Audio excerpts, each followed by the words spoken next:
This is the Nissan X-Trail or Nissan Rogue in our full review. Let's go!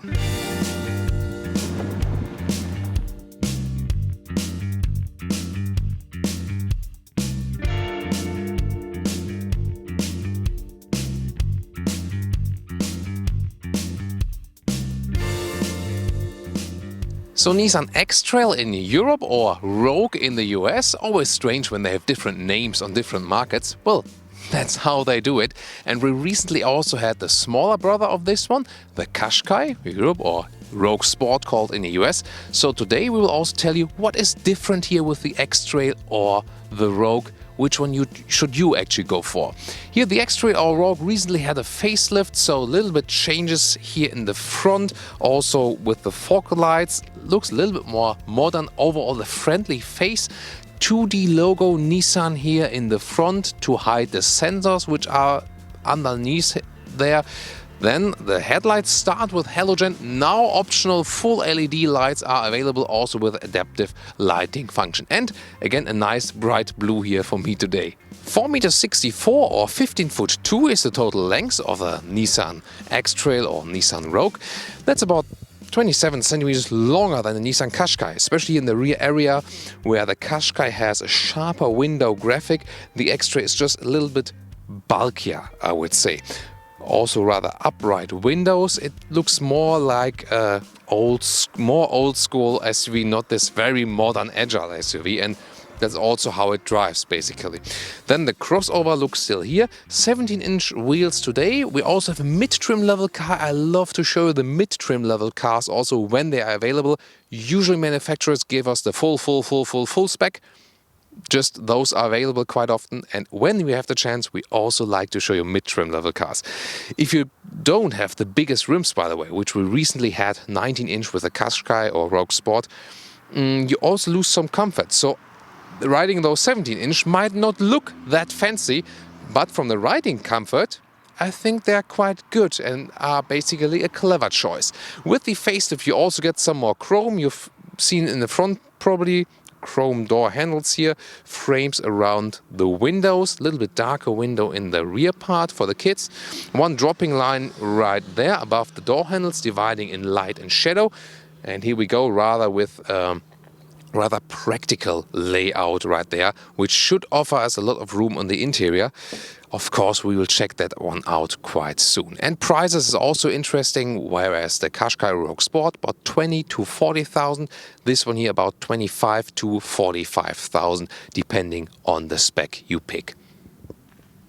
This is the rear, a basic difference of course if you compare X-Trail or Rogue than with the smaller Qashqai or Rogue Sport. The smaller one has rather those slim headlights, looks more modern. Those ones here look a little bit bulkier, but they also come with a product upgrade now with LED technology. Then a horizontal stress right there with chrome essence, also in the lower part as a contrast. And you open the hatch right here with the manual function. There's also an electric tailgate available if you want one. Soon we will also show you what's inside there. So as for engines, here today we have a 2-liter diesel with 177 horsepower. No SCR cleaning yet, they have to fix that very soon. 1.6-liter diesel with 130 horsepower is available too. This one here with automatic gearbox and all-wheel drive. Then petrols, there's the 1.6 turbo engine available with 163 horsepower. We recently experienced that one in the Qashqai or Rogue Sport and just had about 6 to 7 liters on 100 kilometers of consumption. Really good. And in the US you also get a 2.5-liter naturally aspirated engine with 170 horsepower, also with all-wheel drive. And if I do refer on the driving part to being at a 2-liter NA, please ignore that, it is 2.5-liter.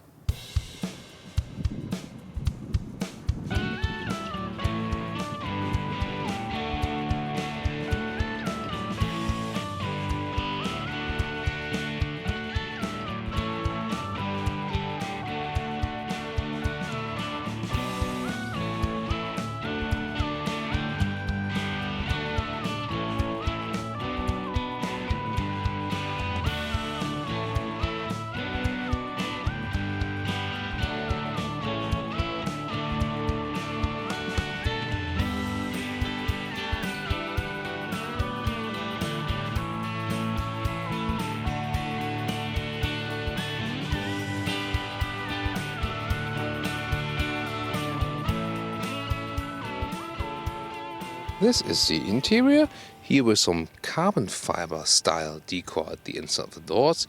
You can also control the mirrors right there electronically and also flip them in and out. In the lower part you can also fit some bigger bottles right there. Here we go. Then this one is also a middle trim level, as I said earlier, a center it's called in Europe. Therefore we also have those fabric seats which do quite good. And they offer you also decent side support here, as you can see right there. The new steering wheel, this is the main change here with the facelift, with a flat bottom, looks sportier, and also new controls. The steering wheel here, left side for the sound, for example, right side for the cruise control. That's also possible, or picking up the phone. And also some new materials, also some soft touch materials now at the dashboard. They have reworked that too. And let's get inside. A very easy entry. Shoe tab first. So super easy to get inside here. That's really very comfortable. See how wide the door is opening. Then again, this upright seating position you would expect from an SUV. I feel that you sit a little bit higher than in the Qashqai. In the front, the hood looks a little bit bulkier from this perspective.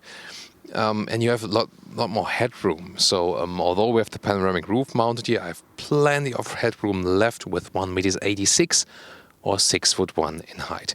You can adjust the steering wheel pretty easily. Also a good function. Here in this case we have the mid-trim level with the manual seat control. So you can pump it up, y'all. And also the back part of the seat and normal in the length here. By the way, the heated steering wheel function is activated here in the lower left part. Of course, a lovely feature for winter times. Overall, those fabric seats are very comfortable, also for tall people. They give you long time comfort also. I've tested that on the motorway, and are also very durable in everyday driving life. And they don't get hot in summer and they don't get cold in winter times. So overall, definitely the best choice. And here you have a clear view on the interior overview, here again with the flat bottom steering wheel, and see how the sun is coming in from the panoramic roof. That really looks pretty fancy. Here again, soft touch now at the top part of the dashboard, so that we work that. This is also the infotainment system, which you can get optionally. I will soon show you those ones in detail. Automatic gearbox lever right there. Also new materials here, those should be leatherettes over the glove box department. So overall they made the interior a little bit worthier.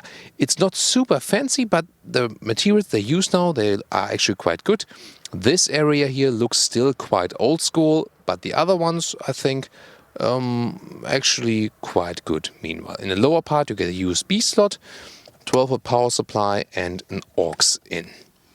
In other news, you have the speedometer, quite classic analog. In the middle part, a small digital screen where you can, for example, see that the hatch is open. Strange fact, by the way, here, I am not on the brakes and I can still start the vehicle.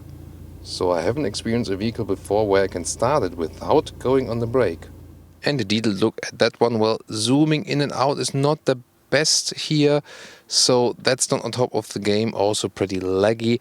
Well, you can put in the destination, then you're fine. Other than that, okay. There is a separate camera button. I like to have that one with this fake drone view from above. If I close the doors, it also works better. You can see it right there. Here we go. Then we have it right there. It would be cool when I click here that I can directly access the other camera, but here it's possible to see it here basically. The resolution could also be a little bit better. Connecting the phone works via Bluetooth. Here you can go right there and pick up the phones. No other smartphone connectivity yet. One more feature I like is this, darkening function when you drive at night. That's easily done then. The climate unit is still very classic, easy to do of course while driving. That's the advantage of the old school solution. And in the lower area here, the cup holders, they are not adaptive, so they don't hold things tight. Then this is the button to change the all-wheel drive, two-wheel drive, or automatic, also torque on the rear, or also lock at lower speeds. That's also possible. Then the hill descent control right there, and 2 levels for the seat heating.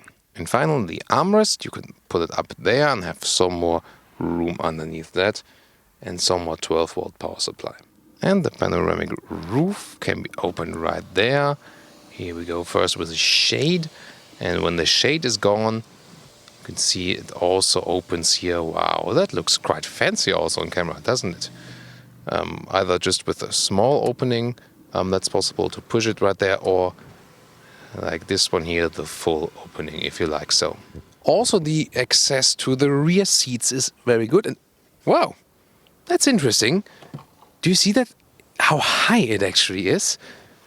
It's super, super high to sit here. No, you don't get high. You need something else for that, but you sit really high. And that is, of course, negative for tall people, because here, well, I don't hit my head yet. But, well, if you leave the panoramic roof out, you might gain some headroom. Here I can still put my hand over my head with 1.86 m or 6'1". Well, but if you're taller than me, then it might be a problem. Then again, sitting so high in the rear, and that's also difference here, X-Trail or Rogue to Rogue Sport or Qashqai. Here you definitely sit way higher in the rear compartment. However, for children, that's very good, because when you're small and then you sit higher, you have a better overview and you can take basically better part in all of the driving fun and stuff. Or also when you install those child seats here, ISOFIX on the outer parts each, it's easier to install the child seats. And then again, you know, together with the child seats, children sit really on a higher level and can really see what's going on and can look outside better. And this is actually quite good. So you have to think about who will sit in the rear. However, if you're still at my size, for example, you see it still does work. Also, you've seen it's easy to get in here, also easy to install the child seat. That's also good when we want to access the third row, which we'll soon take a look at. Here with the knee room, it's also quite okay. So that's again another advantage if you compare the smaller model of those two siblings. But that's just like this of a difference. More difference will of course take place in the trunk. So what else is to discover here? Well, I want to show you first, if you pull this strap here, you can flip down the middle part. Like this here for the cup holders. Here we go. Then another interesting thing is that we can change the angle of the seats, like this. You can sit a little bit more upright, or you can sit more in this sleeping, lying bed position. This is also possible. Then we can also move the bench forward or backward. Basically, it's better when you have two hands for it. Yeah, and if anyone's wondering why do we have this old school 80s microphone, yes, it's the better microphone and you have less background noise. Check out the Qashqai video if you want to hear the difference. Just watch the first minute and then tell me that you really heard the difference. I do, especially when they're surrounding now with passing motorcycles and stuff. So you can see you can really vary the bench here in a 1/3, 2/3 split. That's of course handy as well. And now the big question is, can I get to the third seating row? We'll soon check that one out, because for this one we also use the upper part right here and then fold the seat forward like this. And then the question is, of course, how can I put the seat all the way down? Is that even possible? Because all the time I was thinking, what is this strap here for? And when you pull this one here tight, then you can absolutely flip the whole seat forward like this. You can see? Then you get an even surface right there. Of course, the front seat has to be put in a way forward that it's actually possible.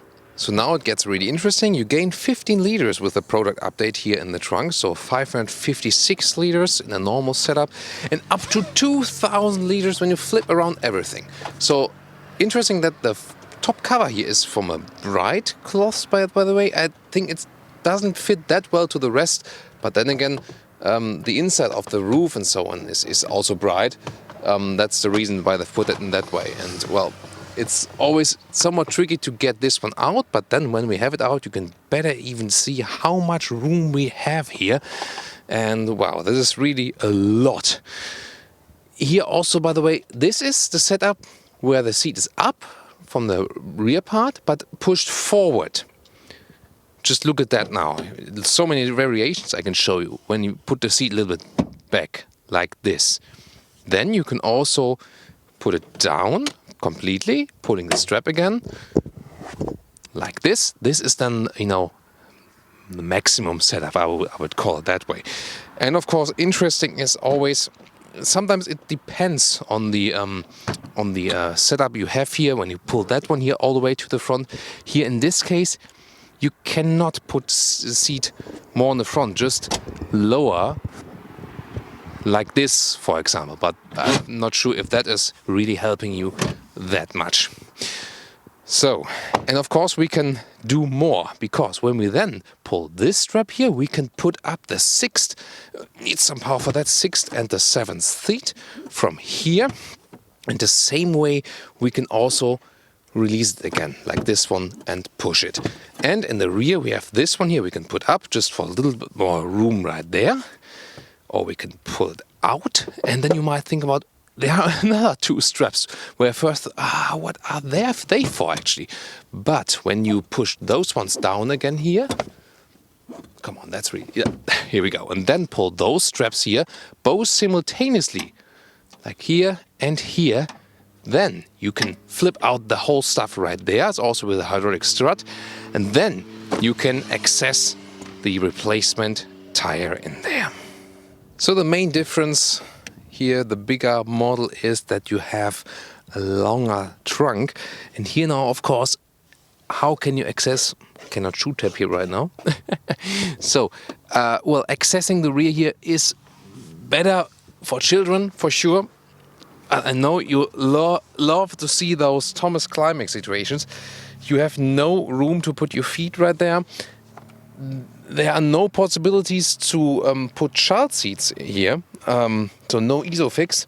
You can put the head restraints up right there. Those are quite nice. Yeah, I mean, headroom-wise, it would still be possible. And, well, if I pull back the seat here now... Oh, this, by the way, you can... Wow, you can squish your hand here quite easily with those top part mechanism.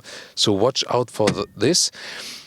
This would be a seat setup where no adult could sit in the front anymore. And that's the only way I could fit here, but then no one's really fitting in front of me. If I pull this one here back, this would be as the rear bench would be in the normal position where I could sit in the rear, and then I can't even do that. I was like, it's not possible. So, hello. Yeah, that would not really work, as you can clearly see. So my question is, who should use this? When the children are very small, they need to have child seats, which you can only put in those seats here in the front. And if you're taller, then you can't use it anymore either. So it's just in this small area where the children are big enough not to use child seat anymore, but are still that small that they can still fit in here. So it's just a very small age margin where you can actually use the 6th and the 7th seat. Or what do you think? I think we had a few cars, just, you know, so 1 or 2 or 3 cars where you also had the ISOFIX here on the 6th and 7th seat. And then somehow makes sense that you can say, okay, I can install maybe additional child seats here.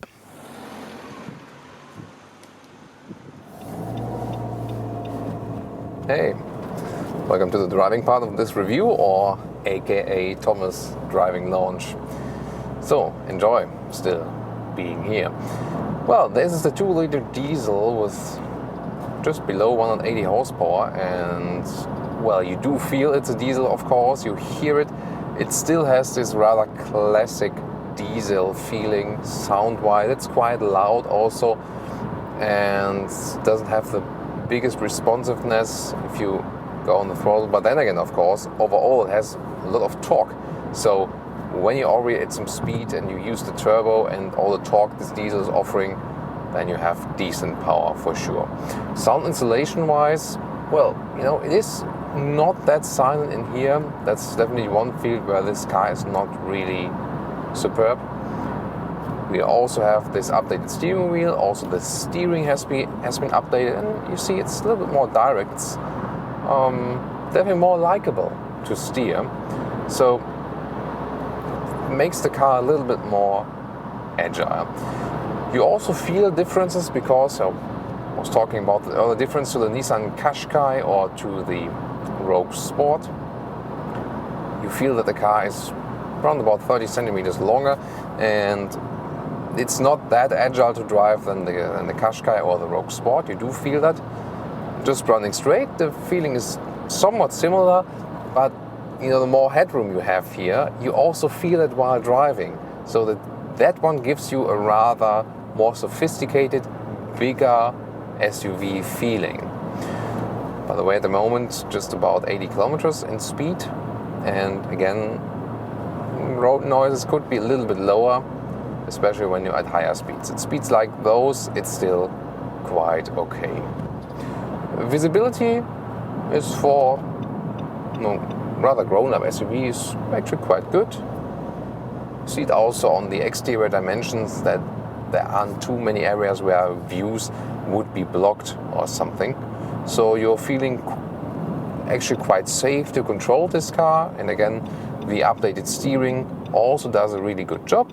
I think that's one of the key factors they really should have fixed, and they did that. To fix the steering wheel layout, the design, also the controls, for example, to set the cruise control or to change the volume, and also then that it's a little bit more fun, a little bit more direct to steer the car around. Suspension-wise, I feel that this car has a little softer suspension setup than the Qashqai or Rogue Sport. That would also suit the overall style of the car, that is a little bit less agile, more of a relaxed ride when going straight, also with more family members in the back probably, and so on. So more fun to drive, definitely the Qashqai or the Rogue Sport.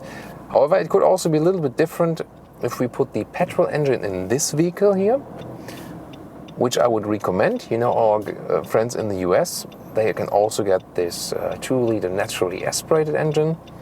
That could also be a good choice. I haven't driven that one. Maybe someone has and can give us a feedback of that one. But as we have recently had the 1.6-liter turbo petrol in the Qashqai or Rogue Sport, wow, that one was performing quite good. I mean, it's not the fastest one, but the consumption was just about 6 to 7 liters on 100 kilometers, and that's really okay for a turbo petrol engine. Also, because of the diesel problems here, they have not fixed the SCR yet. There's no SCR cleaning here, so doing nothing against the NOx particles. No, I won't answer that one, sorry. Back to you. Well, the thing is, they should fix that very soon, and they will, of course, fix it. They have to. That's just mandatory. But the thing is that they don't know yet what exactly they will do about it. And so, again, as we had a good result with the petrol engine, I would go for the 1.6 turbo petrol in Europe, or then this one, or the 2-liter naturally aspirated one in the US. Back to this vehicle here again. Engine choices, of course, count for both. Again, somewhat similar from the controls and how you drive it. So there are some similarities between the bigger and the smaller brother. But then again, this one here does feel a little bit heavier, also as you have a little bit more room. So again, more of a relaxed, calm experience, less of an agile, sporty experience one. So those ones are the major differences. Well, then in general, again, the steering they have fixed. Feels good to drive. I really like that. The automatic transmission we have here today is also without any flaws. So far, smooth transitions between the gears. Soon we'll also push it a little bit harder, then we can see how the automatic gearbox responds to that. What you can always do is put it to the left side and then push it forward. Then you can shift down a gear. Push forward, you can shift up a gear, or push backward, and you can shift down a gear. There are always discussions about which one is the more natural way, pushing forward, up, or back, up, and then the other way around. What do you think? Would you think that when you push a gear forward, it should shift up and backward down, or forward down and backward up? What do you think? if you ask me, just, what would I think now when I don't look? How would I want to shift up? Well, I think just from the menu feeling, shifting in second or fourth gear, to me it would be pulling it back towards me, so down, that you should shift a gear up. That would be my natural feeling. So the opposite of what we can see here now, but I think that's really a matter of taste. So we also have the panoramic roof opened here, not all the way open, but the shade that gives us some more sunlight. However, it can get quite warm in here then too. So in Germany you usually don't have this problem, sadly. But when it's really hot, maybe you should leave out the panoramic roof and just go for the plain roof then. Other than that, I really like it. I can also open it to get some more real fresh light in and have somewhat of a, well, not really convertible feeling, but at least some fresh air from the top side. That's also quite nice. I like that. Then again, such a panoramic glass roof is always somewhat problematic, crash-wise, of course, if you want to think about that, rolling over and stuff. And it can always rinse some water after a couple of years or something. So the safer bet is always just to go for a plain roof. Then a lot of people, including me, love to have one. So you have to think about that, which one is more important for you. On the right side here, and again another Qashqai or Rogue Sport, when you compare it. It's funny when those two vehicles are directly standing next to each other. From the front you can hardly differentiate, side profile a little bit more, and the rear, of course, there you can really see it.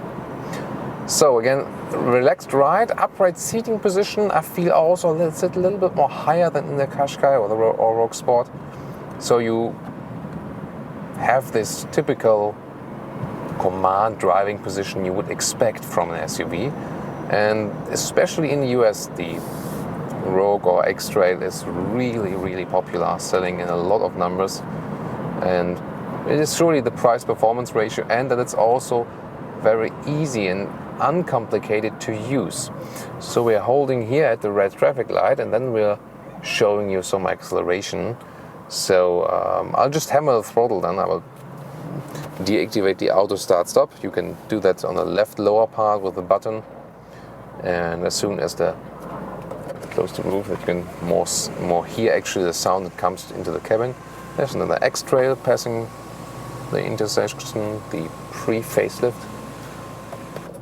Oh, but we leave let's leave. That's interesting. So when you click it, here we go.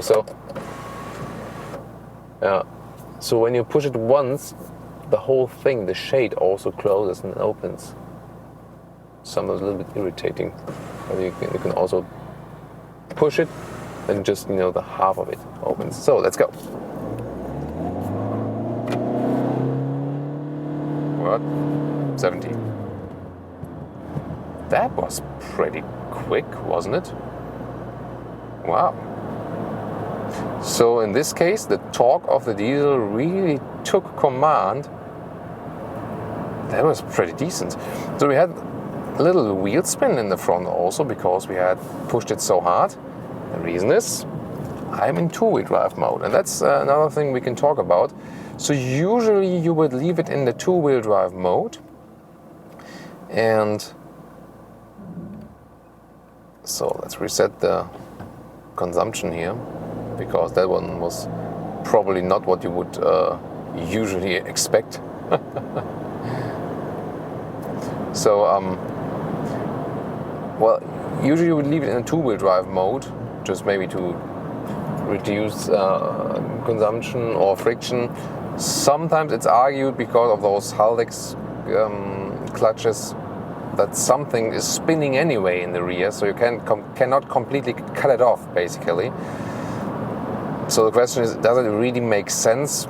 You can also leave it at auto, so in the auto mode, and then still the same thing would be applied. That usually the front wheel drives are applied, but then you have a better chance that also the rear wheel drives are attached. So we are in this auto mode now, and let's see, when I, for example, now go on the throttle a little bit more, yeah, I feel a difference. So then you really also feel that you're getting not only pulled from the front wheels, but also pushed from the rear wheels. And some, you know, to some extent it is more, you know, more harmonic feeling, I would say, other than, you know, when you have the maybe a little bit wheel spin in the front there. So I would prefer to drive in this automatic mode. And then we also have the four-wheel drive lock mode we only need when we're driving off-road, that you can really stay four-wheel drive all the time. But it's also not working at higher speeds, for example. So no, we can test it at lower speed again. So let's stay in this all-wheel drive mode. Getting to the motorway, we'll accelerate a little bit more.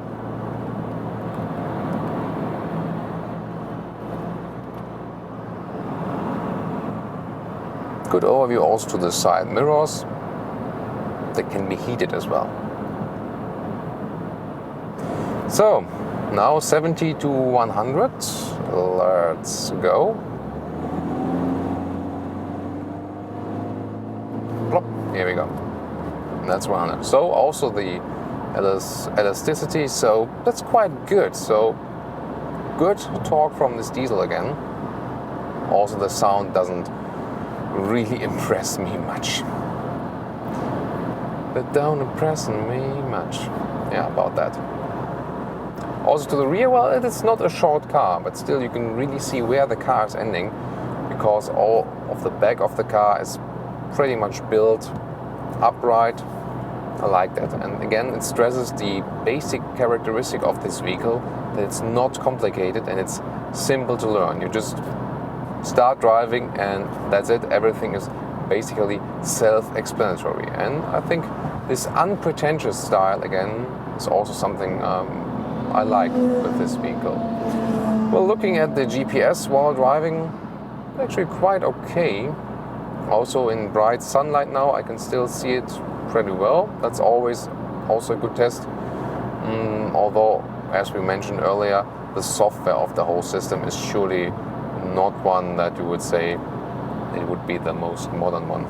Also, this modern smartphone integration is missing as well.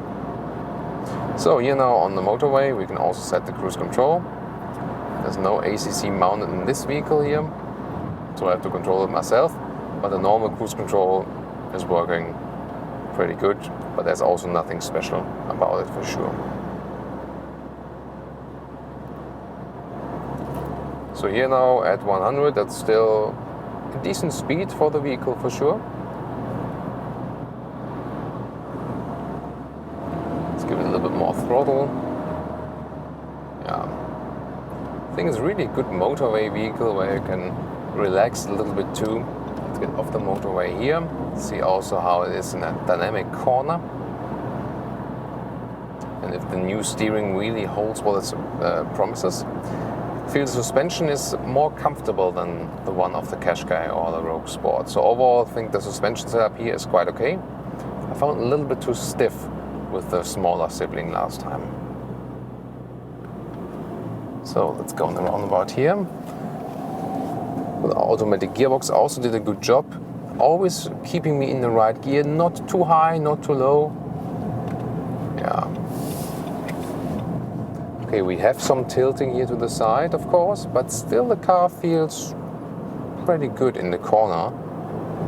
I think they managed to find a setup here which is pleasing to most drivers. And also something, you know, they always have to see that they make everyone happy in a way, also different markets and stuff.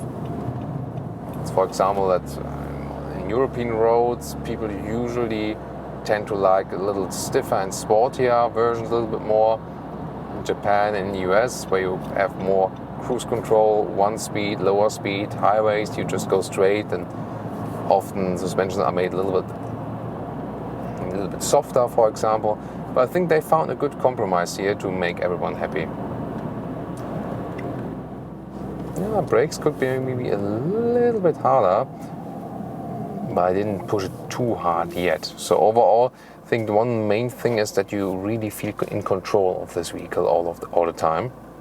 And the longer you drive it, the more you feel also that the car somehow fits to everyday needs. And I think this is also, a major aspect. Again, I experienced the same recently with the small sibling, where you just get along, in your everyday driving with it, and just adapt to the car also a little bit, and then just feel, it's not super fancy, but it does everything I need, and still for a rather decent price. That's, I think, one of the main things why this car is still really successful. Here again now off the motorway, you can see if I do some slalom just for fun now. That feels really good, and the car is becoming more unity one by one. Also with the all-wheel drive on demand system here now mounted. Again, if I'm not really accelerating hard, I won't realize it. So I can also basically go back to the two-wheel drive mode. That's also possible. And then, when it's not slippery on the road and you don't accelerate hard, you won't feel it anyway. But of course, it's something you can have here. And for some that might be using this car in soft off-road conditions, or maybe even a little bit harder, this will also be a crucial factor. And I have tested this car off-road as well, did quite well. You can maybe check out this, it's a rather old video as I was testing this car in Nepal. Yeah, in Nepal. That was a very interesting trip, I can tell you. But even more impressive to test the car there, where it was just revealed in the all-new generation. Yeah, but now, so a lot of time has passed since I've driven this car, and the updates they put it through right here, I think they were all very well thought out. Maybe some infotainment update that it could have been better. Other than that, still again a quite decent package they've put together here.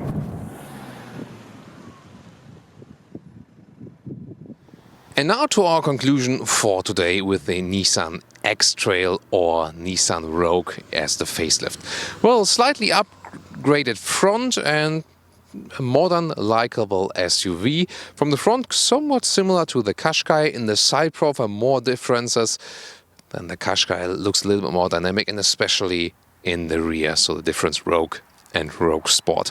But overall, a modern appearance still. Of course, a little bit more functional, because we also have more room on the interior, and especially also the option for the 6th and 7th seat. But I'm not sure if it's that useful, because you cannot really fit adults in there, and you can't fit child seats there either. So I'm not really sure how useful it is. Are you using the 6th and 7th seat, and how do you do that?